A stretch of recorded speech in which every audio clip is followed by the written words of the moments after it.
E vou começar a apresentar aqui também.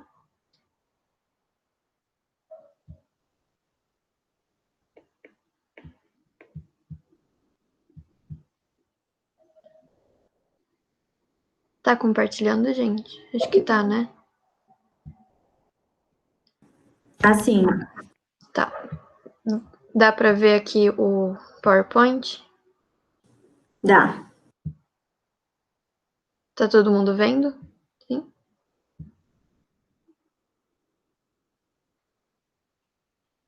Sim ou não? Não consigo ver a tela. Sim, tá sim. Tá tudo certo. Tá, então acho que a gente pode começar já. Com a Natália, né? Aí, quando você for terminar, enfim, quiser passar, só falar passa que eu vou aqui pro lado. Qualquer erro que der, vocês me avisem que eu tento corrigir, que eu não consigo ver a sala, mas acho que é isso. Tranquilo. Beleza. Bom dia, gente. Meu nome é Natália, eu sou estudante de medicina. E no que vocês precisarem de mim, assim, para ajudar vocês a alcançarem o objetivo de vocês podem falar comigo. A gente vai fazer uma revisão sobre citologia. Pode passar. Que é o estudo das células. E estudar célula pode parecer um pouco chato, mas por que a gente precisa estudar as células? Porque para a gente poder entender como funciona um organismo, a gente precisa entender o funcionamento celular. Isso porque o organismo ele é formado por diversos sistemas, por exemplo, então, respiratório, digestório, circulatório, e os sistemas são formados por um conjunto de órgãos. Então, nesse caso aqui está esquematizado o sistema digestório, que é formado pelo estômago, fígado, intestinos, e os órgãos, por sua vez, são formados por um conjunto de tecidos que são formados por várias células, e as células, como a gente vai ver, são formadas por várias organelas. Pode passar? Pode. E o que é uma célula? A célula ela é a menor unidade funcional de um organismo com vida. Ou seja, elas apresentam uma atividade metabólica, respiração, excreção, nutrição, a divisão celular. E por que eu estou falando isso? Porque, como a gente vai ver mais para frente, os vírus, eles são organismos acelulares. Então, eles não têm capacidade de desenvolver uma atividade metabólica de forma independente.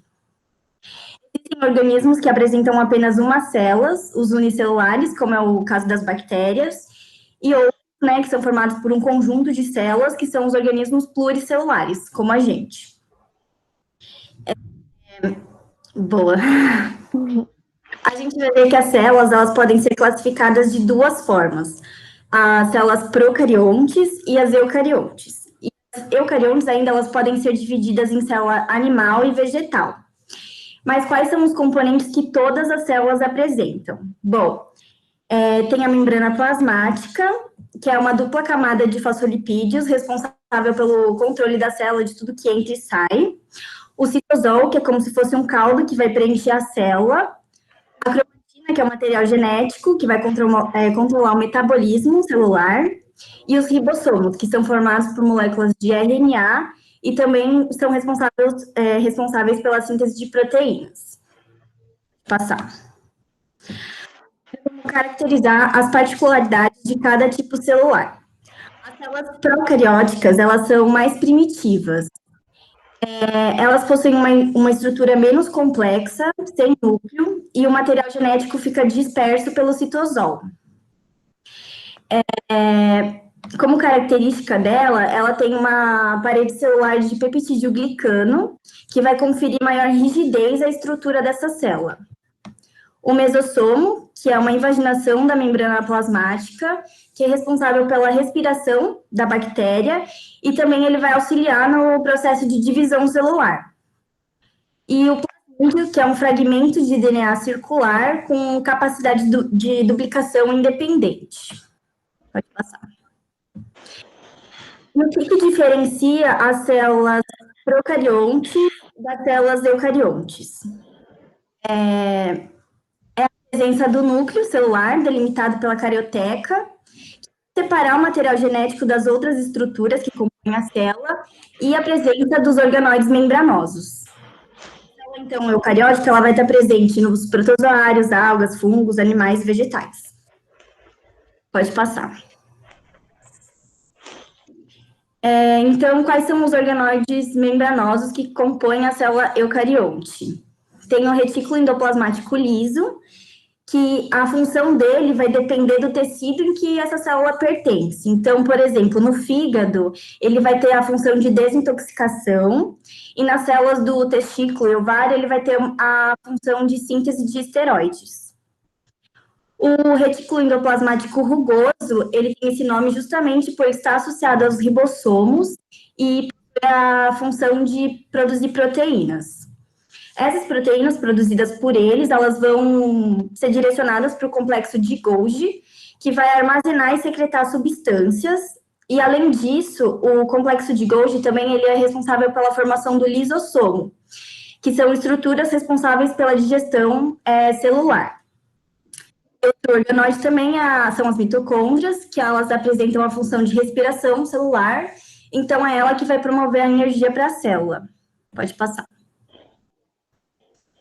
E quais são as diferenças entre as células animais e vegetais? Bom, as células animais, elas apresentam os centríolos, que ajudam na divisão celular, e também são eles que formam os cílios e os flagelos. E as células vegetais, elas possuem uma parede celular de celulose, cloroplastos, que contém clorofila, que vai dar o pigmento verde para essa célula, e são os cloroplastos que são responsáveis pela fotossíntese, e também elas apresentam um grande vacúolo que vai fazer o controle hídrico da célula. Aqui eu juntei todas, eu achei essa imagem, óbvio, um mapa mental com todas as informações mais importantes, caso vocês precisam revisar depois, tem tudo aí sobre essa matéria de citologia. Aí, só para fechar, pode passar. Vamos comentar um pouco sobre a estrutura dos vírus, que são os vírus, né? Eles são estruturas acelulares, então eles não têm metabolismo próprio, por isso, para desempenhar as funções metabólicas, eles precisam invadir uma célula hospedeira. E eles são chamados de parasitas intracelulares obrigatórios. A estrutura deles é bem mais simples, ele é formado pelo material genético, então pode ser de DNA ou RNA, o capsídeo, que vai revestir o material genético, e existem vírus que podem ter o envelope, ser envelopados ou não. Então, agora vamos fazer só alguns testes para consolidar um pouco. Marque a alternativa incorreta. Todos os seres vivos são formados por uma ou... Tá certa? B. Todas as células são formadas por membrana, citoplasma e núcleo.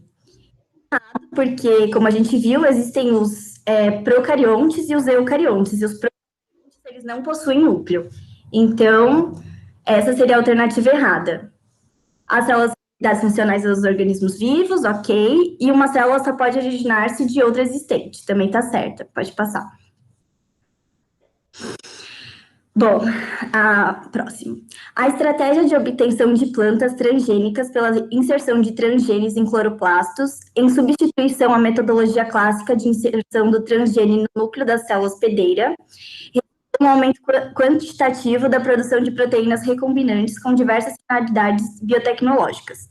O mesmo tipo de estratégia poderia ser utilizada para produzir proteínas recombinantes em células de organismos eucarióticos não fotossintetizantes, como as leveduras, que são usadas para a produção comercial de várias proteínas recombinantes e que podem ser cultivadas em grandes fermentadores. Considerando a estratégia metodológica descrita, qual organela celular poderia ser utilizada para a inserção de transgenes em leveduras? Bom, essa capacidade de replicação, ela depende do material genético. Então, além do núcleo, o material genético ele pode ser encontrado em quais outras organelas celulares? Ele pode ser encontrado nos cloroplastos e nas mitocôndrias. Então, os cloroplastos, eles fazem parte das células fotossintetizantes. Então, qual outra célula eucarionte que possui essa capacidade, esse DNA próprio, sem ser fotossintetizante? São as mitocôndrias. Então, a alternativa correta seria a mitocôndria. Pode passar isso. Agora aqui. As estruturas 1, 2, 3 e 4 caracterizam-se pela presença, respectivamente, de... Bom, primeiro, que célula, né, que a gente está falando aqui, de uma célula vegetal. A célula vegetal, externamente, ela é recoberta pelo quê? Pela parede celular de celulose. A celulose, ela é um carboidrato, então, um glicídio. Estrutura 2 é a membrana plasmática, que, como a gente viu, é uma bicamada fosfolípide. Então, lipídio seria a estrutura, né? Caracterizada aí. A 3, a gente está falando do vacúolo. O vacúolo, ele faz o controle hídrico da célula, portanto, ele é preenchido por água. E a estrutura 4 está representando o núcleo, que contém o material genético, né? Os ácidos nucleicos. Portanto, a alternativa correta aqui seria a alternativa A. É isso. Eu só vou fechar aqui.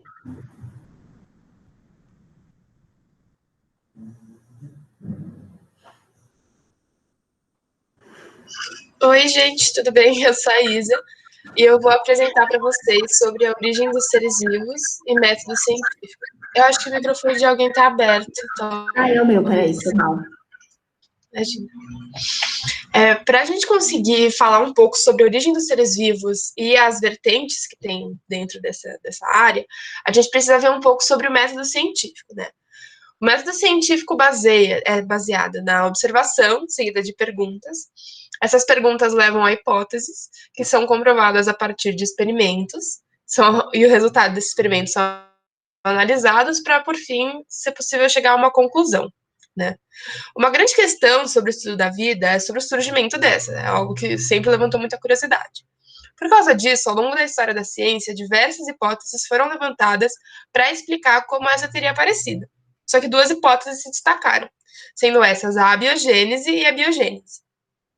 Ambas têm o objetivo, como eu já disse, de encontrar explicações para a origem da vida. Primeiro a gente vai falar sobre a abiogênese, né? Que é a origem da vida a partir da não-vida. Essa hipótese envolve a suposição da geração espontânea, né? Sendo assim uma matéria não viva sofrendo alterações e se transformando em um organismo vivo.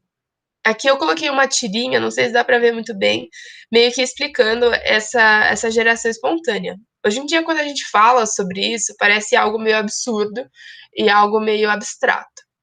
Só que como não se tinha conhecimento ou recursos, essa parecia ser a suposição mais óbvia, né?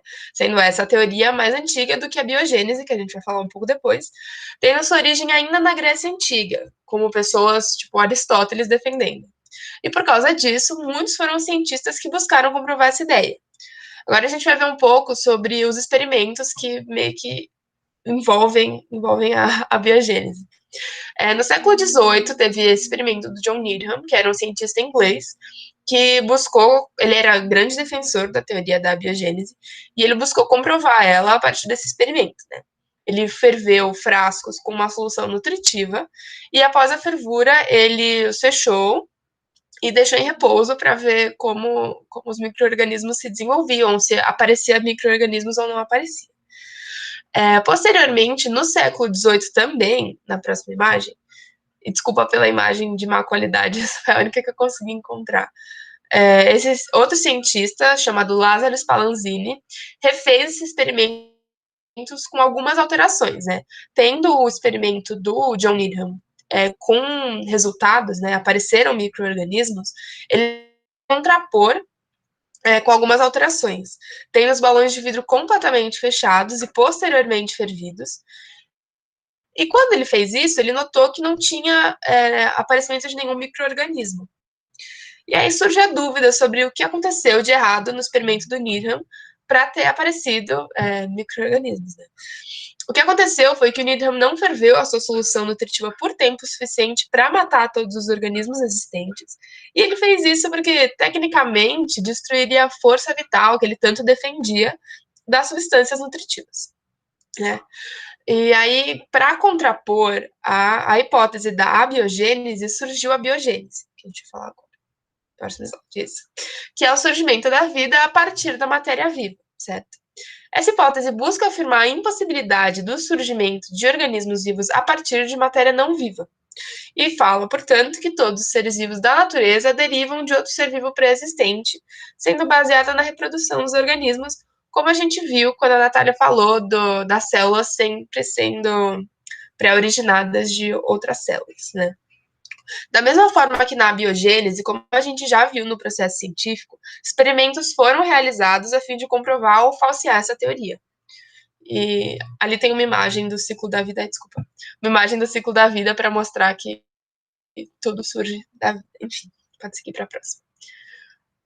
O primeiro experimento que a gente vai falar é o experimento de Redi, que foi realizado no século XVII e consistia em separar carnes apodrecendo em diferentes frascos, cada um selado de uma forma diferente, né? Como a gente consegue ver na imagem, um está aberto, o outro está fechado com gás e o outro está completamente vedado.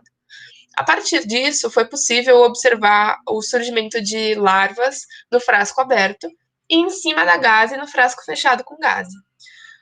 Quando a gente vê isso, dá para notar que as larvas, né, não surgiram do nada, como a biogênese implica, e sim a partir dos seres vivos já pré-existentes, porque a barreira física do frasco fechado impedia que as moscas entrassem no frasco, e dessa forma ovos não conseguiram ser colocados.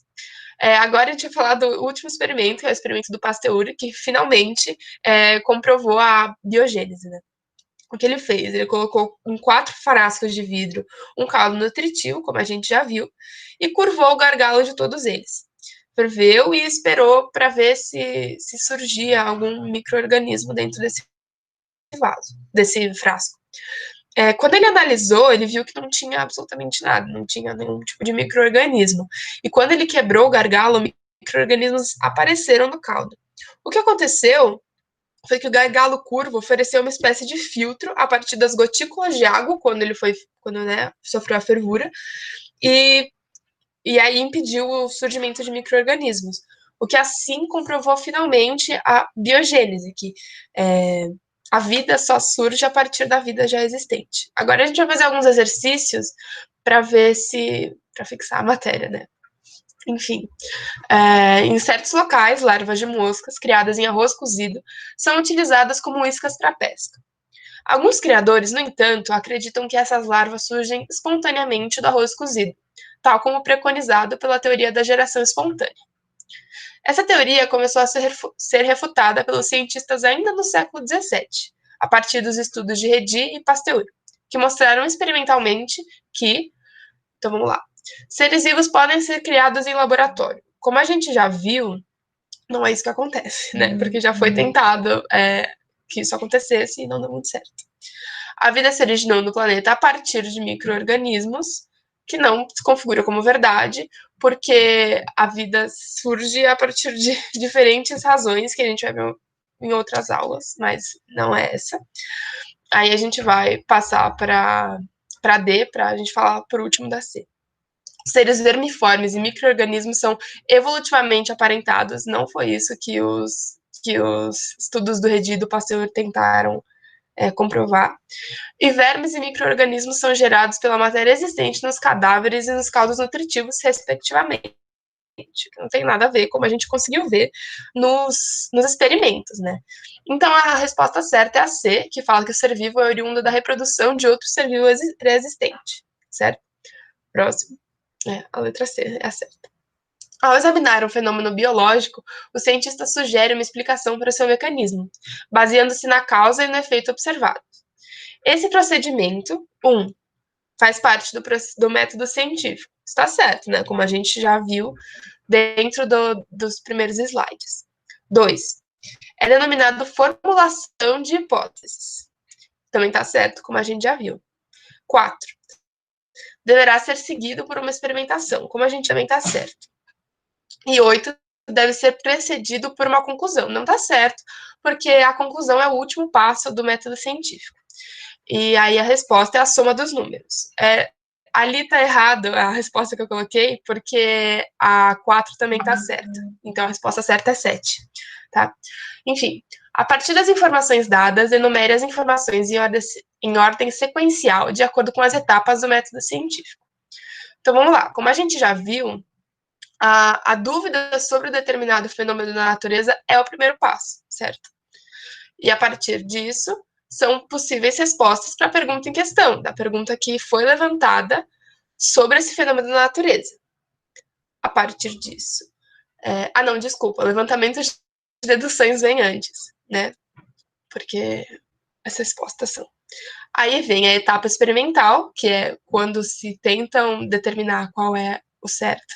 E as conclusões, por fim. Então, foi isso. Eu vou deixar o meu número aqui no chat, caso alguém queira tirar alguma dúvida. E podem me chamar sem problema nenhum, tá? Deixa eu só escrever aqui. Mas é isso. Muito obrigada.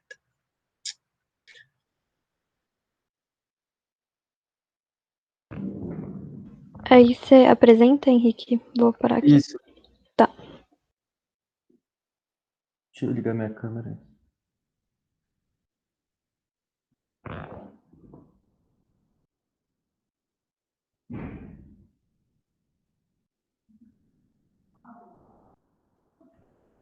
Foi aí? Sim, foi. Vocês estão vendo? Sim. Beleza, então, gente. A parte da aula que eu vou dar vai ser sobre o material genético, né? Sobre a estrutura do DNA. Então, o DNA, ele vai ser o ácido desoxirribonucleico, que esse nome é só uma descrição química do que é esse material, né? E, basicamente, por que ele é importante? Porque ele é o material genético. Ele vai armazenar as informações que vão criar as características do nosso corpo. Por exemplo, todo mundo já foi uma única célula, e as células que a gente tem hoje no nosso corpo, que são mais ou menos 10 trilhões, é nessa base de número, elas são produtos da divisão dessa única célula. Então, a forma com que ela vai se dividir não é nada aleatória, é totalmente organizada para criar os órgãos, nossos órgãos internos, criar os diferentes tecidos que a gente tem no corpo e da forma organizada que a gente sabe que é, né? Por exemplo, não vai nascer um coração, vai estar sempre no mesmo lugar, na caixa torácica ali. Então, todas essas informações está escrito na forma de genes no DNA, que pode pensar que seria um manual de instruções para construir o nosso corpo. Então, de tão importante que eles são, o DNA, ele vai estar presente dentro do núcleo, num compartimento só para ele, dentro da célula. Aí tem também as células procariontes, que nem foi falado na primeira aula, que elas não têm núcleo, né? Então, naturalmente, nas células procariontes, nas bactérias, o DNA ele vai estar no citoplasma, e não no núcleo. Mas aqui nas células eucariontes ele vai estar dentro do núcleo e também dentro das mitocôndrias e dos cloroplastos, mas aí por motivos que depois a gente pode falar em outra aula. Mas pode imaginar para essa aula só o DNA nuclear. Então, como é que é a estrutura desse DNA? Ele é composto por várias unidades que são muito semelhantes, que são chamadas de nucleotídeos. Então, ele é uma ligação de nucleotídeos em sequência.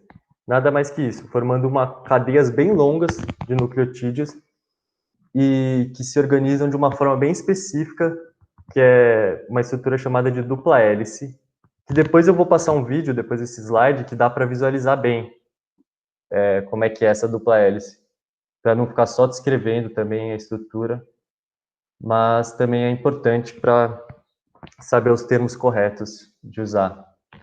Então vamos aqui, vocês estão vendo o meu mouse? Eu não consigo ler o chat. Estamos sim. Ah, beleza. Então, aqui no canto superior direito tem um nucleotídeo. Então, um único nucleotídeo ele vai ser composto de 3 partes. Um grupo fosfato, que vai ser sempre igual. Essa estrutura que está sendo chamada de pentose, que ela é um açúcar. E no caso do DNA, ele se chama desoxirribose. E é por isso que tem esse nome de desoxirribonucleico, nucleico de núcleo, né? Então vai ser uma desoxirribose e uma base nitrogenada. Essa base nitrogenada, ela tem pequenas diferenças. Existem 4 tipos de bases nitrogenadas. E elas dão os 4 tipos de nucleotídeos que a gente tem, que são adenina, timina, guanina e citosina, que a gente geralmente só se refere a elas pela primeira letra do nome. Então, olhando aqui para a estrutura do DNA mesmo, que são aquela sequência de nucleotídeos ligados, você vai reparar que eles se ligam, é o grupo fosfato de um com a pentose do outro, o grupo fosfato de um com a pentose do outro. Essa ligação, digamos, que ao longo do comprimento da molécula, ela pode ser de qualquer tipo, pode ser citosina com outra citosina, pode ser citosina com timina, citosina com adenina, e ela que vai formar a sequência dos genes, tá? Então, a diferença dessa sequência vai formar proteínas diferentes que acarretam em características diferentes que o organismo vai ter. Além dessa ligação vertical, digamos assim, vai ter também uma ligação lateral, que é do tipo da base nitrogenada com a outra base nitrogenada. Essa ligação lateral só vai ser de um tipo. A adenina vai sempre se ligar só com timina e a guanina vai sempre se ligar só com citosina.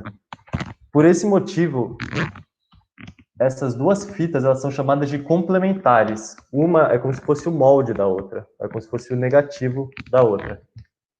Tá certo, gente? E por que eu chamei aqui de dupla hélice? Porque quando essas duas fitas se ligam, elas vão se torcer em torno do próprio eixo, fazendo uma espécie de espiral. Mas isso vocês vão ver melhor no videozinho. É só a descrição da estrutura dessa molécula, como ela fica.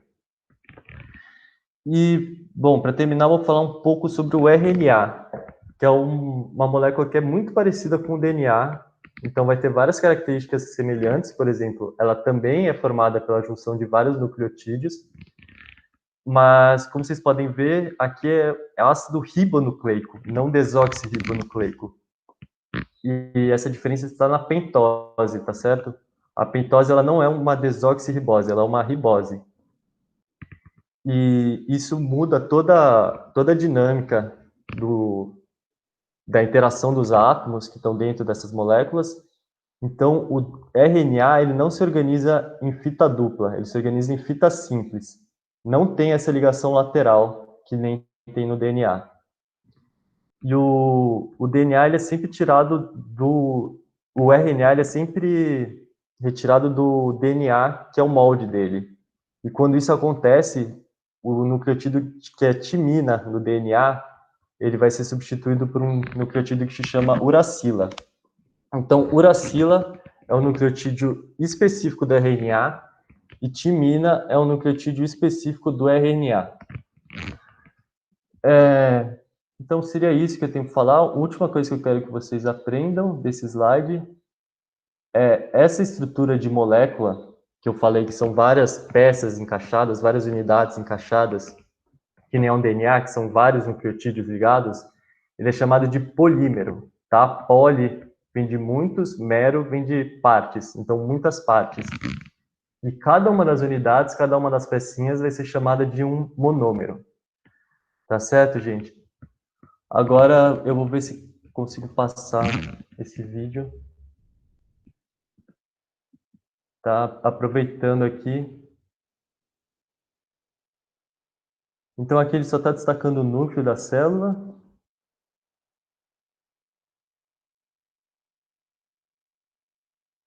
Eu vou pegar um pouquinho antes. Isso aqui que está acontecendo, essa molécula aqui é de DNA. Ela está passando por essa proteína que é bem complexa. Essa proteína ela separa as duas fitas do DNA e ela consegue tirar uma cópia desse DNA na forma de um RNA. Esse amarelo aqui é o RNA. Deixa eu aumentar a tela, né? Então aqui o que está acontecendo é uma transcrição.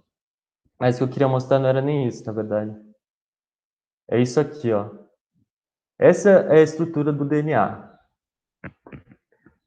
Tem duas hélices paralelas e elas se torcem em torno do próprio eixo. Aqui ele transformou uma das fitas, ele deixou transparente, tá? Só para mostrar onde é que está a ligação entre as duas fitas. Aqui ele está mostrando como que os nucleotídeos se ligam ao longo da célula. E agora ele vai destacar as ligações entre as duas fitas, né? Aquelas ligações laterais.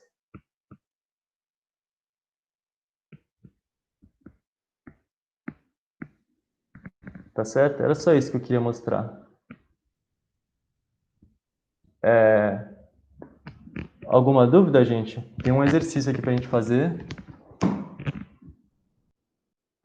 Então, vamos lá. Bom, eu vou ler e a gente faz junto, então. Questão. As moléculas de DNA são polinucleotídeos formados por duas cadeias dispostas em forma de hélice, né? Isso que eu tinha explicado. As duas cadeias estão unidas entre si pelas bases nitrogenadas, que se ligam por meio de... Então, aqui tem nome de várias ligações químicas, e apesar de eu não ter falado, estava lá no slide. A ligação entre as bases nitrogenadas é do tipo pontes de hidrogênio, né? Você lembra que as bases nitrogenadas são essa parte que estão para dentro da cadeia, que se ligam contra a base nitrogenada, e elas fazem essa ligação que se chama ponte de hidrogênio. Ela não é, em si, uma ligação forte, mas se você pensar na estrutura do DNA, que são duas moléculas longas, com várias ligações de hidrogênio aqui, a somatória dessa força, várias ligaçõezinhas, acaba sendo uma força bem forte, sim, de ligação, tá bom? Então, não sei porque eu tirei aqui. Se a gente pegasse uma célula humana e não fosse um gameta, por exemplo, uma célula do fígado, uma célula da pele, do músculo, a gente conseguiria organizar o cromossomo, o DNA, dessa forma aqui, de cromossomos. Essa organização é chamada de cariótipo. Então, você percebe que o DNA ele se organiza em cromossomos, e na espécie humana, a gente tem 46 cromossomos, mas não são 46 cromossomos diferentes entre si. São, na verdade, como se fossem 23 pares de cromossomos. Aqui eu botei 22 pares de cromossomos autossômicos, mais 2 cromossomos sexuais, que são aqueles XY que vão ter papel central na diferenciação do sexo de humanos. Então, existem, tá? Eu tenho que falar isso, existem sim condições em que uma pessoa pode ter mais ou menos de 46 cromossomos. Mas, em média, né, a grande maioria das pessoas vai ter 46 cromossomos e esse número vai ser fixo. Então, por que a gente tem dois conjuntinhos de cromossomos assim? Porque nós somos animais de reprodução sexuada. Isso quer dizer que parte do nosso material genético vem da nossa mãe e parte vem do nosso pai. Na realidade, é metade e metade. Então, esses cromossomos são chamados de cromossomos homólogos. E que eles têm essa característica, eles são o mesmo cromossomo, eles têm as mesmas informações para produzir o corpo, só que um veio da mãe e outro veio do pai. Tá certo? As células que têm essa característica de terem dois conjuntos de cromossomos são chamadas células diploide, e a gente representa elas com 2N. As células que têm apenas um conjunto de cromossomos, que no caso da maioria dos animais, que inclui nós humanos, vai ser só os gametas, elas são chamadas de haploide e a gente diz que elas são N. Então, uma célula haploide, quer dizer, um gameta humano, vai ter 23 cromossomos, né? N é igual a 23. E cromossomos homólogos são os parzinhos que vocês viram na figura passada, né? São os mesmos genes, eles vão ter informações para as mesmas características, eles podem ter alelos diferentes, né? Que vai ser um assunto que a gente vai estudar mais na parte de genética. E eles têm essa característica, um veio da mãe e outro veio do pai. Tá bom? Então, quando a célula ela vai se dividir, ela vai ter que passar esse conjunto completo de cromossomos. Ela vai ter que passar cada uma das cópias do cromossomo que ela tem, incluindo os cromossomos homólogos. Ou seja, antes dela se dividir, ela precisa replicar todos os cromossomos dela.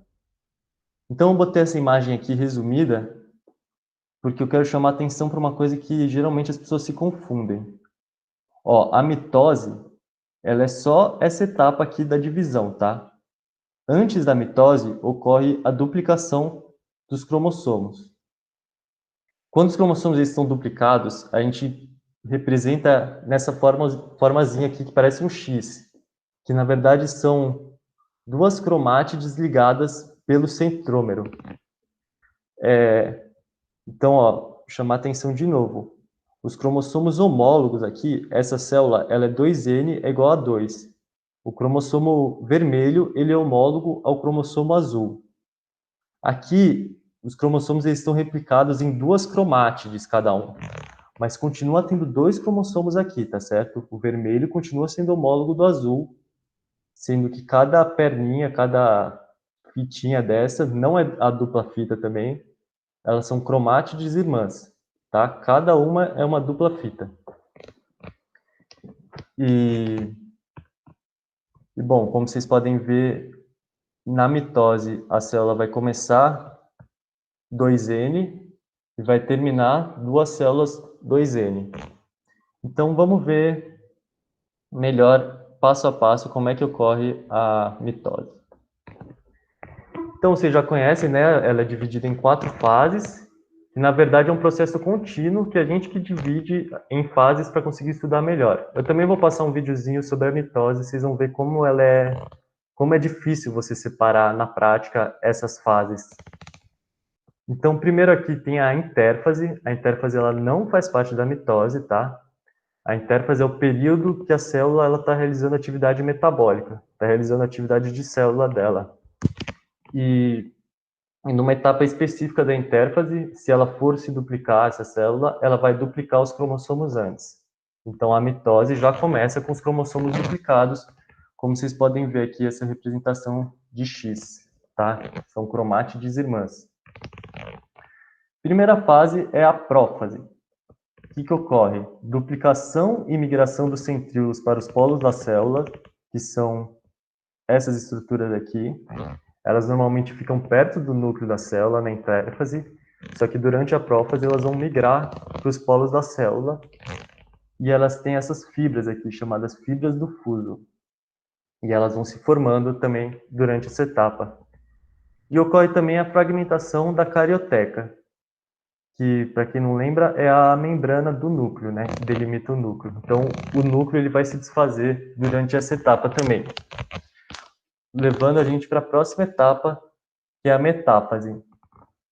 Nessa etapa, os cromossomos eles atingem o grau máximo de condensamento, eles estão muito condensados, muito compactados, e eles vão se dispor no equador da célula.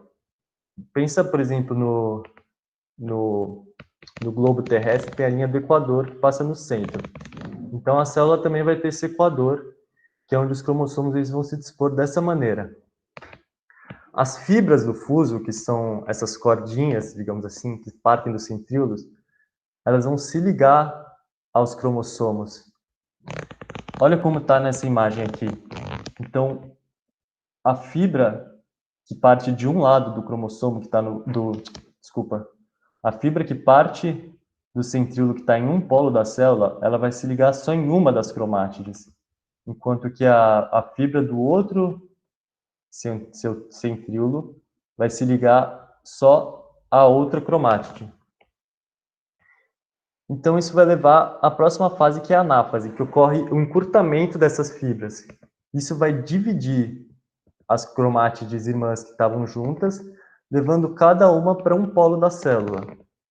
Assim, a célula garante que as suas células filhas vão ter cada uma um pacote completo de cromossomos.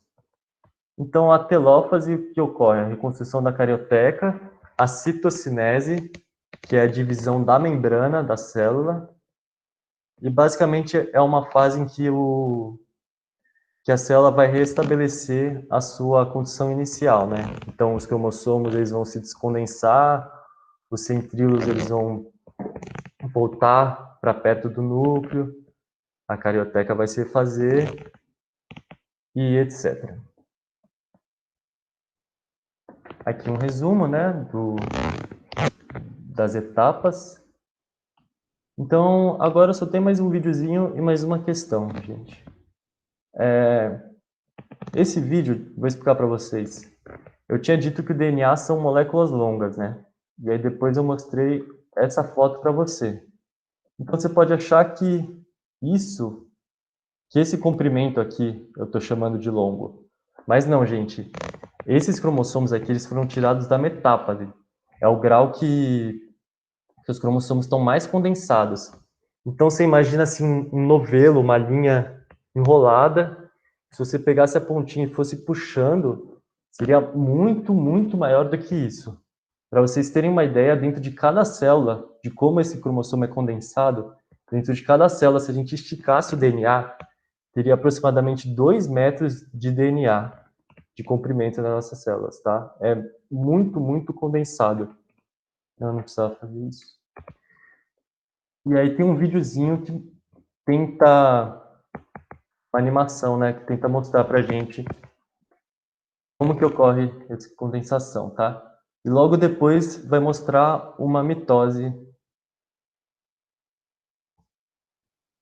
Vocês estão ouvindo o áudio? Eu vou desligar aqui. Tá, essa aqui é uma dupla fita, um DNA, que nem a gente tinha visto na outra representação. E a primeira coisa que acontece, ele vai se enrolar em torno dessas proteínas, que são chamadas de histonas, mas você não precisa saber. Isso vai formar... Eita.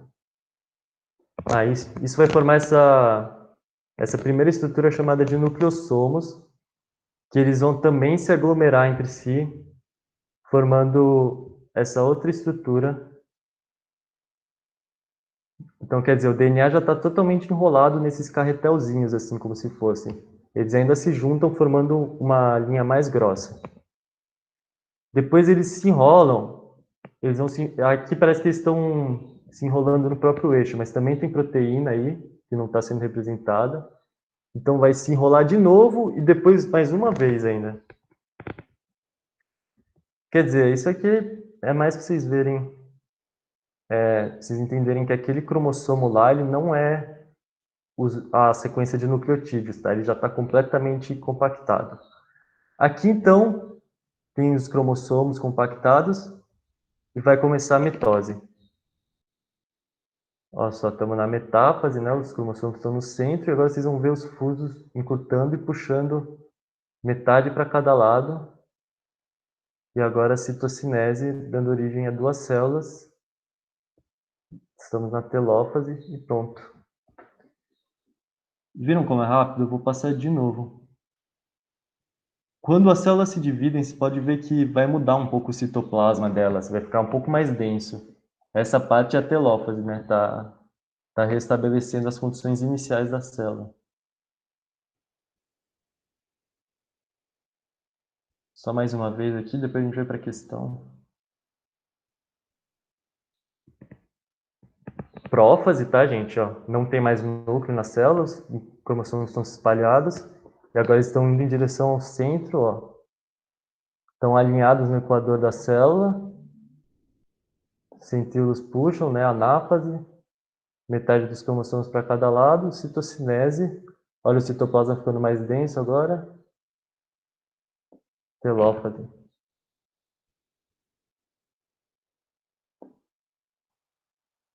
Então vamos finalizar com um exercício aqui.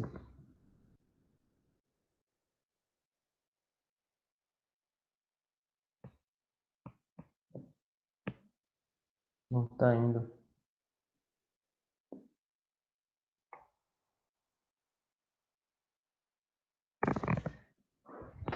Vamos lá. Entre as fases a seguir, em relação à divisão celular por mitose, uma é incorreta. Aponte-a. Na metáfase, todos os cromossomos, cada um com 2 cromátides, encontram-se no equador da célula em maior grau de condensação. Tá certo essa frase, como vocês podem se lembrar. Repara que os cromossomos estão cada um com 2 cromátides, mas cada cromossomo continua sendo um único cromossomo. A célula-mãe dá origem a 2 células-filhas com metade do número de cromossomos. Errado, gente. A mitose, ela vai criar 2 células-filhas, isso é certo, mas com o mesmo número de cromossomos da célula-mãe. A divisão que reduz pela metade o número de cromossomos é a meiose, que não vai dar tempo de falar hoje, mas que é muito importante também. E agora, né, a gente só tinha que achar incorreta, a gente já achou, mas vamos só ler as outras para... Bom, são afirmações corretas das outras, né? As células filhas são idênticas às células mães. Eu não diria que elas são idênticas, mas a outra resposta está mais errada do que essa. Então, às vezes você tem que fazer isso para descobrir a resposta certa. Ocorre nas células somáticas, tanto de animais como de vegetais. Correto, o crescimento somático é exatamente isso. Por exemplo, um recém-nascido ele vai ter menos células do que um adulto. Esse aumento de número de células é feito por mitose. Tá certo, gente? E é um processo muito importante para o crescimento dos organismos. Correto também. Então, a alternativa certa que é incorreta é a alternativa B. Tá bom, gente? Então, é só isso que eu tinha para falar. Espero que vocês tenham gostado.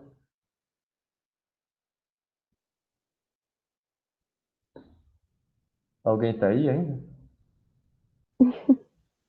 Madison, Cauane, tá tudo bem até aqui? Alguma dúvida? Pra mim tá tudo bem. Então tá ótimo. Beleza, eu vou começar a apresentar aqui agora de novo para Yara.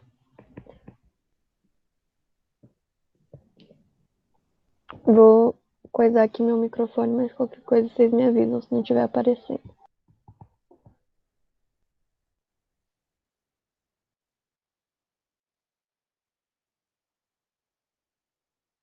Foi. Vocês estão conseguindo me ouvir? Eu não estou vendo vocês, gente. Sim. Ah, então tá bom. Então, nessa próxima parte, a gente vai ver mais sobre a evolução, né? Então, o primeiro tópico de evolução que a gente vai ver hoje é sobre o pensamento evolutivo. Até meados do século XIX, muitos defendiam o fixismo, lembrando que o fixismo propunha na biologia que todas as espécies foram criadas, tal como são, pelo poder divino e permaneceriam imutáveis por toda a sua existência, sem que jamais ocorressem mudanças significativas na sua descendência. Alguns cientistas contestaram essa ideia, né? Como vocês podem ver nessa linha cronológica que eu fiz. Vai ver as principais evidências da evolução. Pode passar para o próximo, Mari. A primeira é a evidência fóssil. Os fósseis são restos ou vestígios de organismos preservados que possuem mais de 10 mil anos e fornecem importantes informações a respeito da vida nos tempos pretéritos e como era o ambiente em determinada época. Ossos, marcas de dentes, pegadas e fezes petrificadas são exemplos de fósseis. Os fósseis, eles são considerados evidências da evolução porque, por meio deles, é possível observar as características de seres vivos, que hoje não compõem a fauna e a flora do nosso planeta. Analisando o conjunto de organismos fósseis, é possível ver que o planeta que a gente vive hoje é completamente diferente, biologicamente falando, do planeta de 65 milhões de anos atrás. Sendo assim, eles comprovam que a vida surgiu e se modificou através do tempo. A próxima evidência é anatômica. Pode passar, Mari. Algumas espécies apresentam características anatômicas que muito se assemelham com aquelas presentes em indivíduos de outras espécies. Apesar de muitas vezes essas estruturas não apresentarem a mesma função, é possível inferir que, em algum momento, essas espécies possuíram um ancestral em comum. Quando uma determinada espécie possui órgãos que se desenvolvem de maneira semelhante de outra, a gente pode dizer que elas possuem órgãos homólogos. Esses órgãos podem ou não apresentar a mesma função. Outras vezes, no entanto, os órgãos possuem a mesma função, mas pela análise da anatomia é possível verificar que a origem embrionária é diferente. Nesses casos, a gente diz que esses órgãos são análogos. A próxima evidência é a fisiológica. Pode passar, Mari. Os órgãos vestigiais podem ser definidos como estruturas atrofiadas, que possuem uma função pouco expressiva. Eles também são considerados uma evidência da evolução. Provavelmente, esses órgãos eles eram importantes nos ancestrais de uma determinada espécie, e com a evolução eles se tornaram pouco funcionais e assim eles regrediram. Um exemplo de órgão vestigial que a gente pode citar é o apêndice nos humanos. Chegando na parte de evidência molecular, pode pular, Mari. A gente vai ver que... Vemos que na análise das células e na bioquímica dos organismos, tem se revelado que existe muita semelhança entre todos os seres vivos. Esse fato sugere que em algum ponto da história evolutiva tivemos um ancestral em comum, né? Como muita gente diz que o nosso ancestral em comum é o macaco. Então, na evidência celular, passando agora para a próxima evidência. A evidência celular, ela se dá quando analisamos as células. É possível perceber que as espécies são bastante semelhantes entre si. A semelhança também é grande entre o código genético, né, que vocês acabaram de aprender com o professor Henrique. O DNA e o RNA, eles possuem 4 bases diferentes. Essas bases são responsáveis pelas características de todos os seres vivos existentes no nosso planeta. Indo para a última parte da evolução, né, o neodarwinismo. O que Darwin e outros cientistas não conseguiram explicar começou a ser esclarecido poucos anos mais tarde pelo austríaco Mendel, né, conhecido também como pai da genética. O monge britânico, ele realizou diversas experiências com cruzamento de plantas, em especial as ervilhas, né? A ervilha verde, rugosa, a amarela lisa, como a gente já viu nas outras aulas. Então, assim, ele postulou 2 leis, a lei de segregação dos fatores e a lei de segregação independente. A partir do conhecimento do mecanismo genético da hereditariedade, das mutações e das recombinações genéticas, algumas das lacunas no processo evolutivo foram esclarecidas. Com isso, foi definida uma síntese da teoria da evolução, que passou a ser uma referência fundamental para a explicação de muitos processos biológicos. Como vocês podem ver nessa imagem que eu deixei do lado, a teoria sintética da evolução, né, a seleção natural. É isso. Então, agora, para fixar mais esse conteúdo, a gente vai ver 2 exercícios. Então, o primeiro é, quando falamos em evolução, referimos-nos às mudanças que os organismos sofrem através do tempo. Diversos pesquisadores tiveram ideias evolucionistas. Outros, no entanto, acreditavam que os organismos eram imutáveis.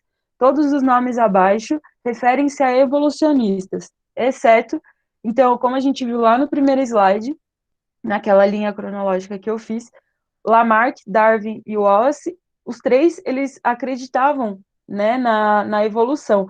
Então, exceto Aristóteles, ele não acreditava, né? Então, os 3 únicos que contestaram isso foram Lamarck, o Darwin e o Wallace.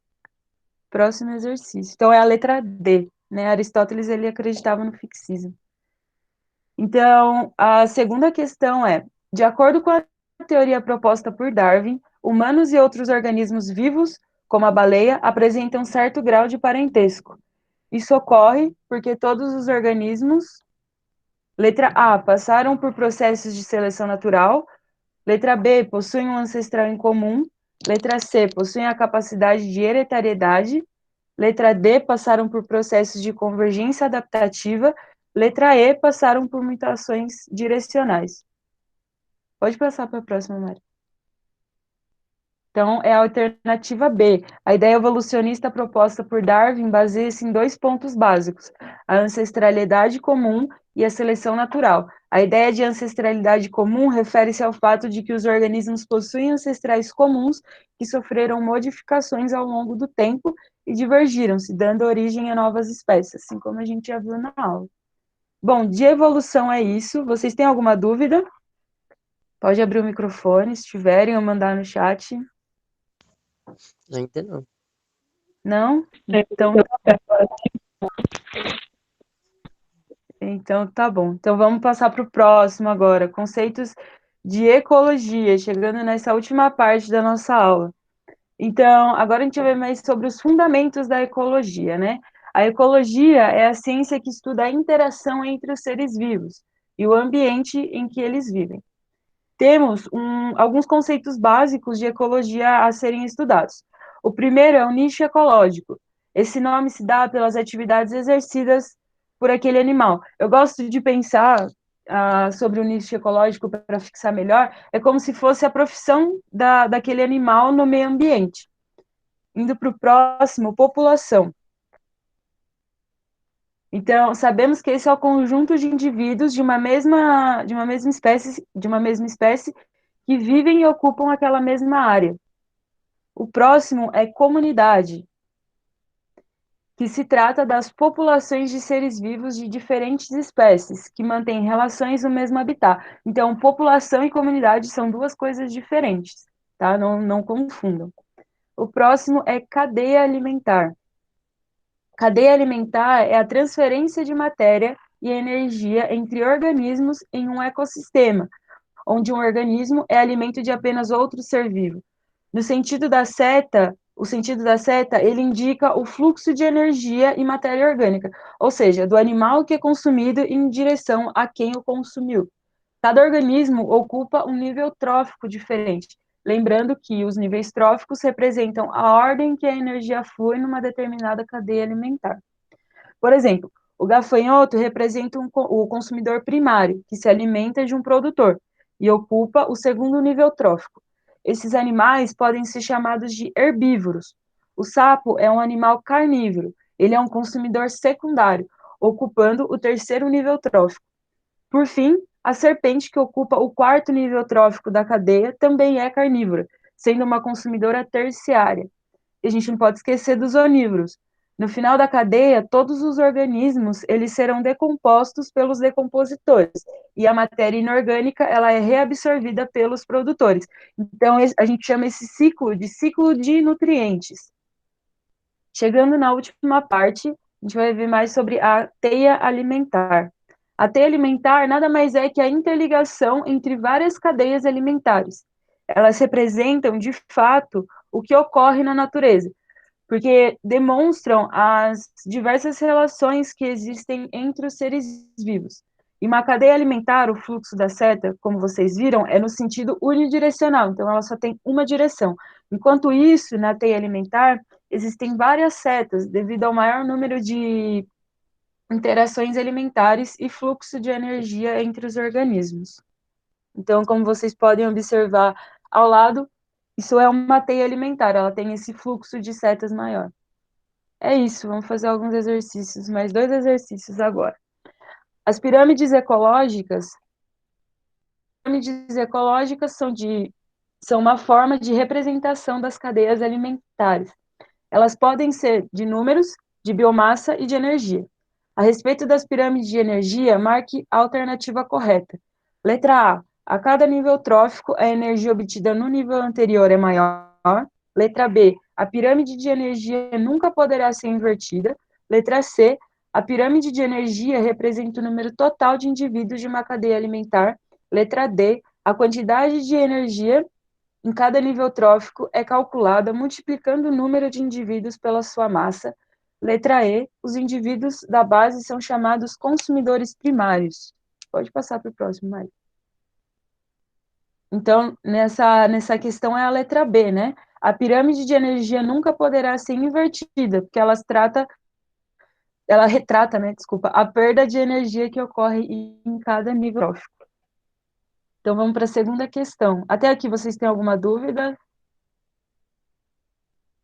Não? Então, tá bom. Ainda não. Não? Então, tá bom.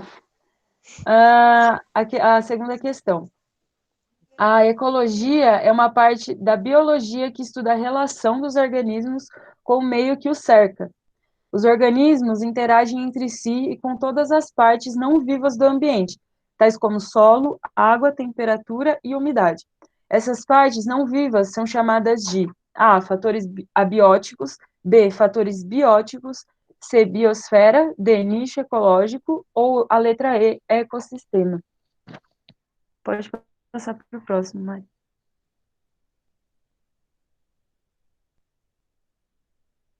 Então, é a alternativa A. Os fatores abióticos incluem as partes não vivas, ou seja, correspondem aos fatores físicos e químicos. Então, da minha parte é isso. Eu vou deixar meu número também aqui no chat, caso vocês tenham alguma dúvida na hora de estudar ou na hora de rever os slides. Muito obrigado, pessoal.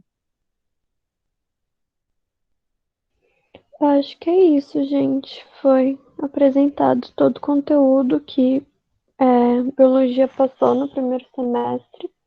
A gente tinha o objetivo de fazer uma aula bem, enfim, concisa, assim, para que fique bem claro os conceitos principais e que, enfim, vocês consigam dar uma revisada nesse conteúdo, além da exposição aqui que vai ficar gravada, enfim, para que todo mundo consiga ver depois, retomar. A gente preparou também um material, como se fosse uma apostila, com tudo que foi falado aqui explicado, né? Caso alguma coisa tenha ficado confusa, vocês vão ter esse material para dar uma retomada e para, enfim, lerem num momento de estudo posterior e tudo mais. Mas eu acho que é isso. Alguém ficou com alguma dúvida? O Madison, o Cauane, vocês querem que retomem algum ponto que ficou confuso, que vocês não entenderam? Não precisa ser uma pergunta, né? Às vezes só explicar de novo aquilo que eu não entendi muito bem.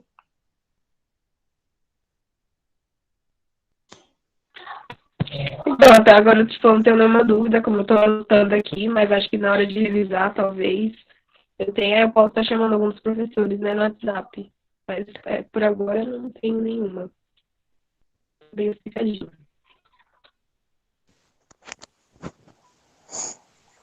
Diga a mesma coisa, ainda não tenho nenhuma, não. Foi Tá. bem explicado. Então, quando eu for mandar o material lá no grupo, eu mando junto com o número dos professores, tá? Aí vocês, enfim, fiquem à vontade para chamá-los e tirarem as dúvidas, tá? Não hesitem em perguntar não e não deixem essa pulguinha aí atrás da orelha, vão resolver tirar essas dúvidas, tá? Mas eu acho que é isso, então, gente, vou parar aqui de gravar.